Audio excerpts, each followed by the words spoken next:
ఆలంబరంలో మేము ప్రతి సంవత్సరం ఈసారి కూడా శ్రీ వెంకటేశ్వర బ్రహ్మోత్సవాలు చాలా అయినాయి ఈసాపల్లిలో. ఇక్కడ దాదాపుగా 8 రోజుల ఉత్సవాలు ఉంటాయి, చాలా ఘనంగా జరుగుతాయి. ఇది ప్రత్యేకమైన టెంపుల్. ఆర్మూర్ మండలంలోని ఈసాపల్లి గ్రామంలో శ్రీ వెంకటేశ్వర మందిరం నందు ఈ రోజు నుంచి ఘనంగా ఉత్సవాలు జరగనున్నాయి. రేపు శ్రీ వెంకటేశ్వర వారి కళ్యాణం ఉంటుంది. మరియు 12వ తారీఖు నాడు జాతర ఉత్సవాలు, 13 నాడు ఉత్సవాలు ఉంటాయి. మా ఊరు ఈసాపల్లి గ్రామము, ఆర్మూర్ మండలము, జిల్లా నిజామాబాద్. ఈసాపల్లి గ్రామంలో ఒక ప్రత్యేకమైన ఆలయం ఉంది, పురాతన ఆలయము. రామానుజుల వారు చిన్నజీయర్ స్వామి నిర్మించిన సమతామూర్తి రామానుజుల వారు ఈ స్వయముగా వెలిసిన ఆలయము. తర్వాత వెంకటేశ్వర స్వామి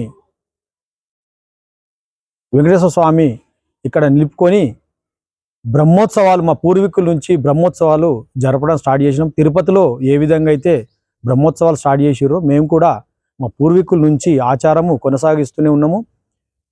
ఫిబ్రవరి పున్నం రోజు జాతర జరుగుతుంది. అంతకుముందు ఈ బ్రహ్మోత్సవాలు ఏ కార్యక్రమాలు ఉంటాయో ఆ కార్యక్రమాలు పూర్తిగా మేము నిర్వహిస్తున్నాము. అంటే అంకురార్పణ, పుట్టమ్మని తీసుకురావడము, ధ్వజస్తంభ కళ్యాణము, తర్వాత యజ్ఞము, స్వామివారి పెళ్ళి, తర్వాత మళ్ళీ ఊరేగింపు అంటే జాతర, తర్వాత చక్రతీర్థము, తర్వాత దిష్టి బుక్క. ఈ రకంగా బ్రహ్మోత్సవాలు ఏ కార్యక్రమం ఉంటే ఆ కార్యక్రమాలు మేము జరుపుతున్నాము. ఇప్పుడు మేము 17 మంది ఆలయ కమిటీ మెంబర్లు ఉన్నాము. నేను చైర్మన్గా మాట్లాడుతున్నాను. నా పేరు రాజారెడ్డి. అయితే ఈ ఈ ఆలయం యొక్క ప్రత్యేకత ఏంటి అంటే, ముక్కులు తీర్చే దేవుడు. అట్లాగే సంతానం కొరకు నాగవెల్లి రోజు 14 నాడు పూలమాల ధరిస్తే ఖచ్చితంగా సంతానం జరుగుతుంది. ప్రత్యేకంగా నిరూపించడం ఎప్పటి నుంచో దాదాపు గత పూర్వీకుల నుంచి ఇది ఆచారం కొనసాగుతుంది. ఇప్పటికి కూడా మూలాల నుంచి ప్రతి గ్రామం నుంచి ఇక్కడికి జాతర రోజు వస్తారు.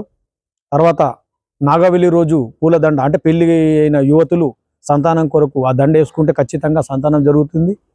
ఇట్లా అనేక రకాలైన ఈ శక్తులు అంటే మంచి మహిమ ఉన్న దేవుడు. కాకపోతే ఈ ఇంకా ప్రచారం ఎక్కువ లేదు, కొందరు తెలిసిన వాళ్ళే వస్తున్నారు.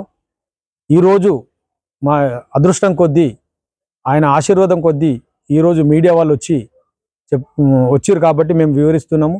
ఈ మీడియా తరఫున నలుదిక్కుల ప్రచారం కావాలని ఆ మీడియా వారికి విన్నపిస్తున్నాము.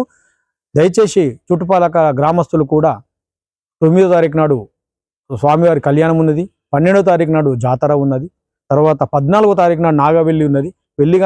పెళ్ళైన యువతులు ఖచ్చితంగా వచ్చి ఆ పూలమాల ధరించితే సంతానం కలుగుతుందని నేను ఈ ఆలయ కమిటీ తరఫున విన్నవించుకుంటున్నాను. జై శ్రీమన్నారాయణ. ఈ మీడియా వాళ్ళకు ఆలయ కమిటీ తరఫున ప్రత్యేక ధన్యవాదాలు తెలుపుతున్నాను. జై శ్రీమన్నారాయణ.